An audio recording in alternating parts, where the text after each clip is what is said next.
Guys আজকে নিয়ে চলে এসেছি তোমাদের জন্য ঘুগনি চাটের রেসিপি। এ দেখো পাপড়ি আগে থেকে তৈরি করে রেখেছিলাম, জিরে ভাজা জিরের গুঁড়ো, চিলি ফ্লেক্স আর বিট নুন,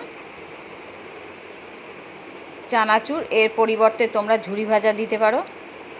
এ দেখো টক দই, মিষ্টি মিশানো, সামান্য চিনি মিশানো আর মিষ্টি চাটনি, ধনে পাতা কুচি আর পেঁয়াজ কুচি, শসা কুচি, টমেটো কুচিও দিতে পারো, আলুও তোমরা স্লাইস করে কাটা দিতে পারো। তো এগুলো দিয়ে আমি তৈরি করব, খুব সহজেই তৈরি হয়ে যায় এবং মুখরোচক দারুণ টেস্ট হয়। তোমরা বাড়িতে অবশ্যই ট্রাই করো। কেমন লাগলে তোমরা অবশ্যই জানিও যে তোমাদের কেমন লাগলো। এই দেখো আমাদের রেডি হয়ে গেছে চাট।